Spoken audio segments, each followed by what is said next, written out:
Hai Sobat Rebahan, selamat datang di channel hiburan kaum rebahan. Armin akan melanjutkan membacakan sebuah cerita novel yang sangat menarik, yang sangat seru, yang sangat bagus, yang sangat membuat penasaran dari part ke partnya, yang sangat layak untuk diikuti dari awal hingga akhir.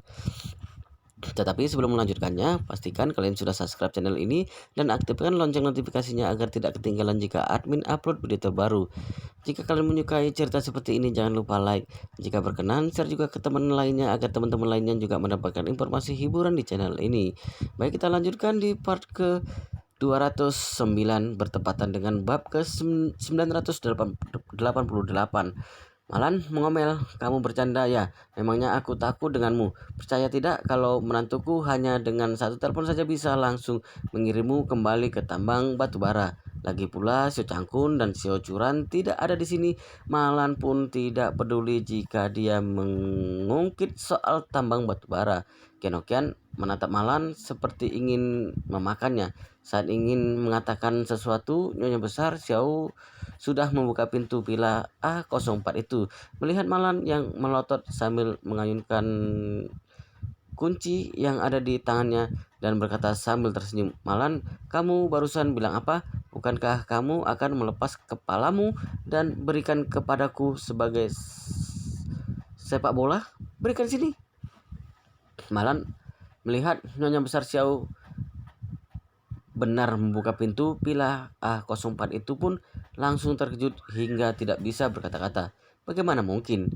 Bukankah keluarga Xiao sudah jatuh miskin bahkan sampai tidak memiliki tempat tinggal lagi? Kenapa bisa membeli villa Thomson kelas atas? Apakah mereka sudah bangkit kembali? Dan juga satu keluarga ini akan menjadi tetangganya. Hal ini sangat buruk. Memikirkan ini, dia segera menoleh melihat Yichen dan bertanya, Yichen, sebenarnya ada apa ini? Bukankah temanmu sudah mengirim mereka ke tambang batu bara? Bukankah dia juga berkata tidak akan membiarkan mereka keluar? Kenapa Kian Hokian bisa kembali? Saat ini Yichen juga merasa agak terkejut. Dia mengeluarkan ponselnya lalu pergi ke tempat yang sepi dan menelpon Hongwu. Kenapa orang yang waktu itu aku minta kamu kirim ke tambang batu bara bisa kembali? Apakah terjadi sesuatu di sana? Hongwu berkata dengan terkejut. Memangnya benar. Master Yi, Anda tunggu sebentar. Saya akan menanyakannya. Beberapa saat kemudian Hongwu menelpon dia kembali. Master Yi, seorang membeli tambang kecil teman saya itu dan juga harganya 3 kali lipat lebih tinggi dari pasaran. Ichen langsung sadar. Bertanya kepadanya, keluarga Wu kan? Benar, Hongwu berkata. Benar, keluarga Wu dari Suhang. Master Yi, orang keluarga Wu mengincar Anda ya? Apakah perlu kita semua bantu carikan jalan keluar? Yichen berkata, tidak perlu. Orang keluarga Wu sekarang masih belum menunjukkan batang hidung mereka karena mereka hanya orang kecil saja, tidak perlu dihiraukan. Saat ini Hongwu pun berkata dengan merasa bersalah. Mas Ri, semua ini salah saya. Silakan Anda hukum saya. Hari ini saya akan mengirim seseorang untuk menangkap Qian Hokian. Tidak perlu, Yichen berkata. Karena dia sudah kembali, biarkan saja dia. Setelah mengatakan itu, Yichen bertanya, bagaimana situasi ayah dan anak keluarga Wei di Gunung Zhangbai? Hongwu bergegas berkata, kedua tuan keluarga W itu terus berada di Gunung Jangbai. Beberapa lama ini ada orang yang ingin menyelamatkan mereka tapi sudah diusir oleh orang saya dan orang Wei Liang. Demi memperketat penjagaan kita, saya dan Wei Liang mengirimkan lebih banyak orang untuk menjaga di sana. Sekarang di sana ada hampir 20 orang yang menjaga mereka secara diam-diam. Baik, Chen mengiyakan dan berkata, keluarga Wu ini mungkin akan terus mencoba untuk membunuhku, jadi harus jaga mereka dengan baik. Soal kembalinya Qian Hokian ini, aku tidak akan memintamu untuk menindaklanjutinya lagi. Tapi ayah dan anak keluarga W ini tidak boleh dilepas. Hongwu berkata, Master Yi, tenang saja. Saya akan memerintahkan bawahan saya untuk menjaga mereka dengan nyawa mereka. Tidak akan ada orang yang bisa menyelamatkan mereka. Baik, Yi Chen mengiyakan dan berkata, baiklah, beritahu Wei Liang untuk menambah penjagaan untuk mencegah ayah dan kakaknya kembali untuk merebut farmasi grup Wei. Tidak ada orang yang lebih takut dibandingkan dengan Wei Liang akan kembalinya ayah dan kakaknya. Kalau orang keluarga Wu benar-benar menyelamatkan ayah dan kakaknya keluar dari Gunung Jangbai, hal pertama yang mereka lakukan pasti membantu mereka untuk merebut farmasi grup W. Karena keluarga Wu pasti tidak ingin dirinya kembali, hanya saja sepasang ayah dan anak ini, mereka lebih berharap temannya sendiri bisa lebih berkuasa. Mau bagaimanapun, farmasi grup W adalah perusahaan hampir senilai 1 miliar yuan. Kalau bekerja sama dengan keluarga Wu, mungkin masih ada ruang untuk berkembang yang besar. Jadi Wu Donghai ingin ayah dan anak ini kembali, lalu membantu mereka merebut kembali kekuasaan mereka, lalu menambah teman dengan harta senilai 1 miliar yuan lebih, dan teman yang setia kepadanya sampai mati. Yi Chen percaya setelah Wei Liang mengetahui hal ini, pasti akan memikirkan berbagai cara untuk menghentikan tindakan keluarga Wu. Kalau dibicarakan, kalaupun ayah dan anak keluarga Wei ini benar kembali, tidak akan ada urusannya dengan Yi Chen. Dia ada 10.000 cara untuk menghentikan ayah dan anak keluarga Wei ini. Kalau dia mau, bahkan dia bisa langsung membunuh Wu Donghai. Tapi kalau seperti itu akan terasa membosankan. Namanya manusia, kalau benar-benar tidak ada musuh, akankah hidupnya menjadi menarik? Karena keluarga Wu ingin bermain, maka dirinya akan menemani mereka bermain. Lagi pula tidak banyak keluarga dengan harta senilai 200 miliar yuan yang bisa menjadi samsak tinjunya, memberikan kesempatan kepada dirinya untuk berlatih. Nantinya mungkin saja dia harus kembali ke Yanjing dan melawan keluarga Yi yang tidak terlalu dia kenali. Kalau tidak sedari awal memiliki pengalaman melawan keluarga besar, nantinya akan bahaya dan sulit baginya untuk menghadapi masalah seperti itu. Sekarang kebetulan adalah kesempatan yang baik untuk latihan. Yi Chen menutup teleponnya lalu kembali menggali tanah. Malan bertanya dengan tidak sabar, apakah kamu sudah tanya sebenarnya ada apa? Bagaimana Qian Hokian wanita jelek itu bisa kembali? Yi Chen berkata kepada Malan, aku barusan menelpon menanyakan itu. Temanku itu berkata tambang batu bara bangkrut dan mengganti bos baru. Semua pekerjaan, semua pekerjaannya, semua pekerjanya lari. Qian Hokian mungkin menggunakan kesempatan itu untuk lari. Malan berkata dengan terpuruk, kenapa bisa sampai membiarkan wanita tidak tahu malu itu lari? Hanya melihat wajahnya saja sudah membuatku kesal. Mengingat barusan Qian Hokian menghina dia, Malan tidak hanya membenci Qian Hokian tapi juga membenci Yi Chen. Karena Yi Chen memaksa Helian untuk mendonasikan semua uangnya, termasuk uangnya yang kalah berjudi kepada Helian. Tadinya dia memiliki harta sebanyak 2 juta yuan tapi langsung dihabiskan oleh Yi Chen ini. Kalau dulu Malan mengingat masalah ini, dia pasti akan marah-marah sambil menunjuk hidung Yi Chen. Tapi sekarang Malan tidak berani berpura-pura keras kepala kepada Yi Chen. Lagi pula dirinya sekarang tinggal di vilanya, anaknya sekarang juga tidak memihak dirinya, jadi Yi Chen ini sudah tidak takut dengan dirinya lagi. Yi Chen menatap dia dan berkata, sekarang sudah tidak berguna menanyakan bagaimana dia bisa lari, sekarang dia sudah tinggal di villa Thompson kelas atas, membuktikan sekarang ada orang yang membantunya. Kamu jangan mencari masalah dengannya. Kalau kamu ditindas lagi oleh dia, kita tidak bisa melawan dia. Malan mendengar itu pun merasa cemas. Tapi kalau benar-benar dirinya menjadi bahan lelucon di depan mereka sekeluarga, hatinya sungguh tidak bisa menerima itu. Atas dasar apa? Orang ini sudah jelas sebentar lagi akan mati. Atas dasar apa tinggal di sini dan juga hidup begitu nyaman? Jadi dia mengertakkan giginya dan berkata, Yi Chen, Bagaimana kalau kamu mencari kesempatan seperti saat itu, kamu pukuli mereka sekeluarga, lebih baik patahkan kaki kelima orang itu agar mereka setiap hari duduk di kursi roda di villa itu. Yichen berbalik bertanya, kalau mereka tertangkap, mereka pasti akan masuk penjara. Aku tidak masalah, tapi kalau aku yang masuk penjara, mereka datang memukulimu bagaimana? Setelah Malan mendengar itu pun langsung merasa bingung.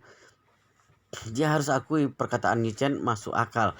Keluarga Xiao memiliki banyak anggota. Dengan adanya Yichen, mereka mungkin tidak berani datang mencari masalah dengan dirinya. Tapi kalau tidak ada Yichen, siapa yang bisa melindungi dirinya?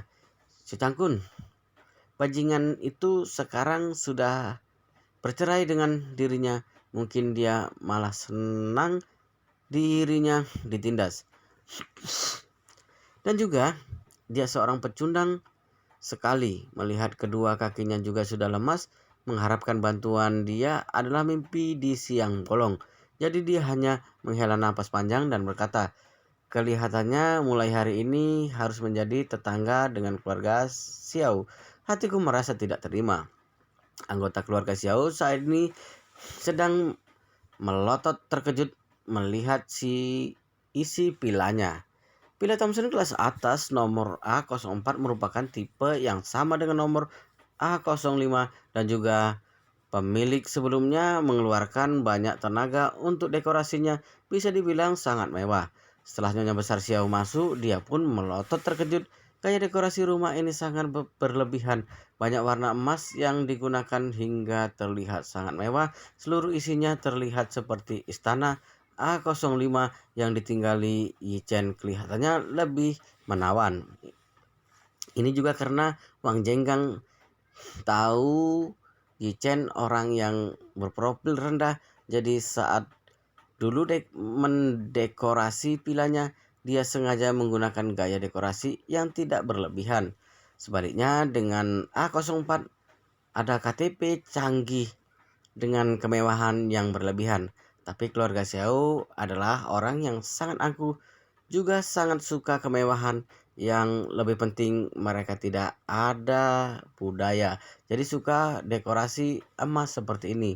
Setelah sampai di ruang tamu, satu keluarga Xiao sangat terpukau. Nyonya besar keluarga Xiao merasa bersemangat hingga menangis, menyentuh sana sini dan melihat sana sini, merasa dirinya sedang berada di dalam mimpi.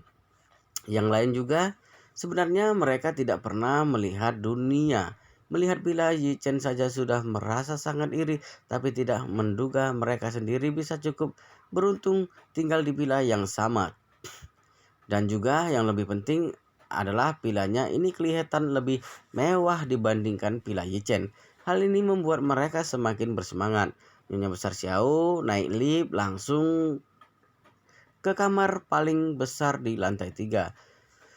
Sekalinya melihat melihat furniture dan dekorasi yang ada di dalam kamar itu, dia langsung merasa sangat senang. Mewah dan juga kasur Simmons yang empuk. Dia meraba untuk merasakannya. Memang bukan kasur biasa. Dia pernah dengar kasur Simmons yang bagus, satunya bisa seharga ratusan ribu yuan. Saat Nyonya besar Xiao masih berjaya saja, dia tidak mungkin menghabiskan uang sebanyak itu untuk kasur. Tidak mengira dirinya ada kesempatan untuk menikmati ini, dia membuka pintu menuju balkon. Di balkon itu pemandangan panoramanya sangat indah karena Villa Thomson kelas atas menggunakan struktur 3 lantai atas dan 2 lantai bawah.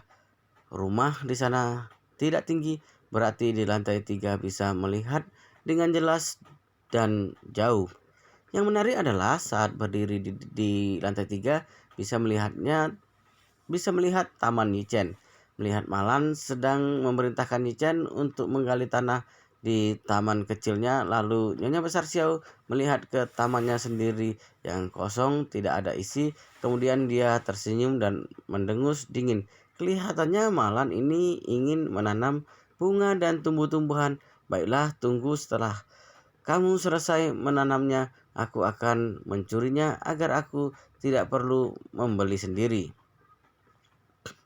Yichen tidak benar-benar menganggap sekeluarga Xiao ini dengan serius. Lagi pula sekelompok orang ini hanya badut di matanya. Dan juga dia berani yakin orang-orang itu juga tidak berani mencari masalah dengannya. Ditambah lagi dengan Qian Hokian yang membenci Malan sampai ke tulang. Jadi dia memperkirakan amarah anggota keluarga Xiao ini akan dilampiaskan kepada ibu mertuanya ini. Begitu juga merupakan hal yang bagus orang jahat melawan orang jahat. Kemudian isi kepalanya hanya ada soal membangun kebun sayur untuk istrinya. Saat ini Wang Jenggang sudah mulai bertindak. Dia sedang pergi ke berbagai kebun sayur mencari sayuran dan buah-buahan yang bagus untuk dibeli. Dalam satu siang itu dia sudah mengumpulkan banyak tanaman organik yang sehat. Yichen ingin besok pagi saat istrinya terbangun langsung bisa melihat kebun sayur. Jadi dia meminta Wang Jenggang untuk membangun kebun sayur dan buah-buahan itu di tengah malam. Saat ini Nyonya Besar Xiao sedang melihat dapur mewah di villa itu. Dia diam terpukau. Segala bagian dari villa ini sangat bagus. Jalanannya bagus, peralatannya bagus, furniturnya bagus. Hanya saja tidak ada setetes minyak pun, satu biji beras di dapur. Tidak ada apa-apa, jadi tidak bisa mulai memasak. Semuanya pagi-pagi ke sini dari rumah keluarga Wu dari Suhang sampai sini. Sekarang sudah jam 6 sore. Sudah waktunya makan malam, mereka pun kelaparan. Tapi satu masalah yang sangat memalukan muncul di depan mereka berlima. Tidak ada uang untuk makan. Nyonya Besar Xiao, Xiao Wewe, Xiao Changgan, dan Xiao Helong sudah tidak ada uang sama sekali. Setelah beberapa hari ditahan, tentu saja mereka tidak ada pendapatan sama sekali. Jadi tidak ada uang sepeser pun. Sebelum Qian Hokian pergi ke tambang batu bara, dia juga dibuat tidak ada uang oleh Yichen. Saat diselamatkan dari tambang batu bara, dia tidak memiliki apa-apa selain abu dari batu bara. Walaupun Wu Donghai berjanji untuk investasi sebesar 800 juta yuan kepada grup Xiao, tapi uang ini masih belum ditransfer. Berarti sekarang mereka bahkan tidak memiliki uang untuk makan malam. Xiao Helong menyarankan, "Nenek, bagaimana kalau menelpon Wu Donghai, minta dia kirim uang melalui WeChat kepada kita setidaknya untuk menutupi biaya makan kita?" Nyonya Besar Xiao melambaikan tangannya dan berkata, tidak bisa. Kalau seperti itu, bukankah akan membuat Wu Donghai tidak memandang kita? Dia sudah memberikan villa seharga 100 juta yuan lebih untuk kita tinggali. Tapi uang untuk makan saja kita tidak ada. Apakah kamu enak berkata seperti itu? Xiao Helong berkata dengan pahit. Kalau begitu kita harus bagaimana? Tidak bisa terus kelaparan seperti ini. Iya Bu, Xiao Changgan berkata dengan malu. Kalau lapar sekali, 2 kali masih tidak masalah. Tapi kalau lapar terus, siapa yang bisa? Masalah investasi perusahaan itu sangat rumit. Ditambah lagi dengan rekening bank kita yang diblokir. Kalaupun Wu Donghai mengirimkan uang ke rekening perusahaan kita harus mengurusnya lagi dengan pihak bank.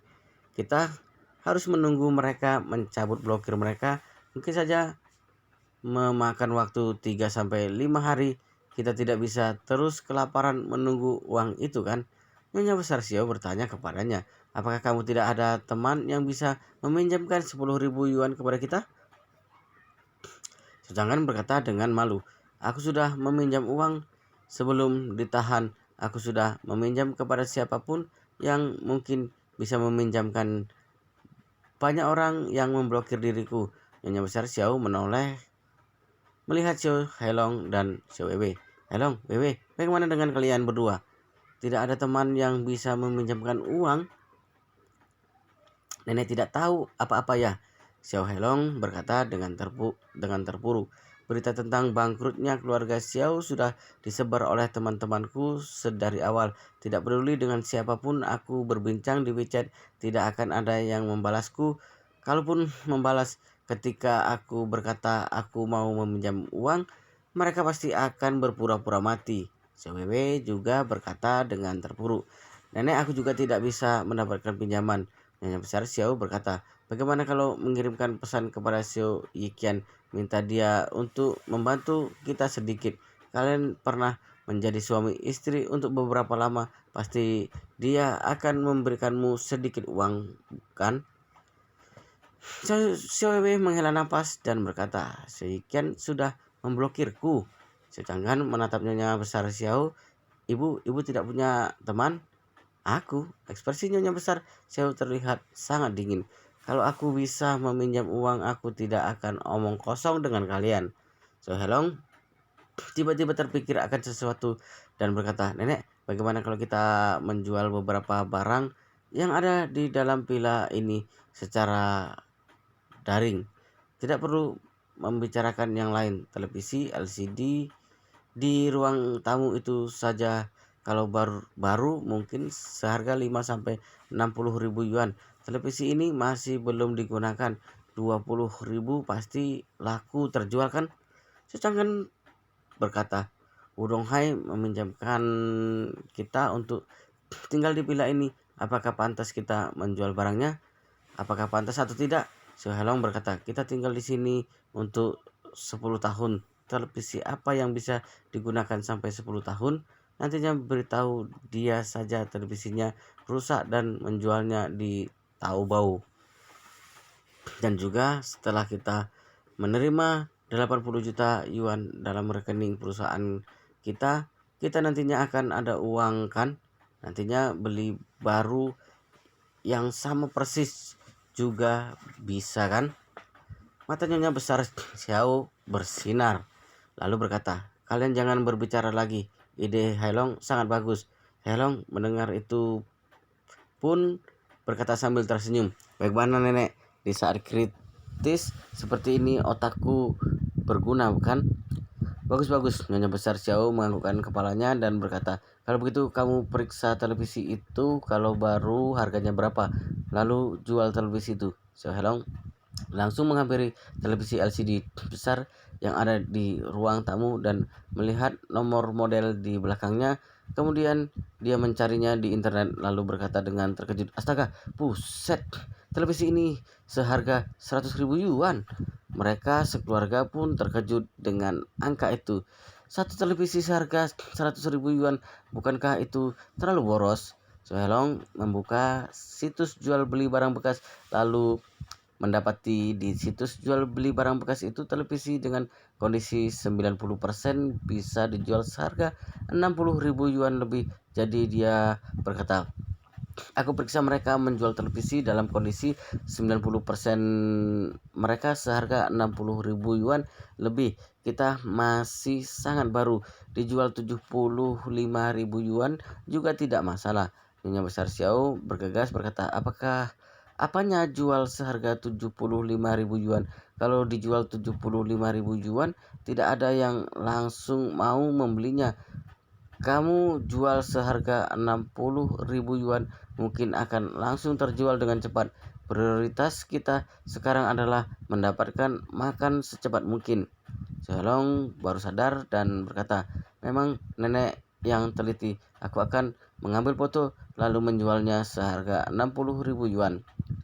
Setelah mengatakan itu, dia langsung membuka kamera di ponselnya, mengambil beberapa foto televisinya, lalu mengunggah foto-foto itu ke situs jual beli barang bekas. Saat ini di Suhang, rumah keluarga Wu. Wu Donghai bertanya kepada asistennya, bagaimana kondisi keluarga Xiao sekarang? Mereka tidak mencari masalah dengan Yichen, kan?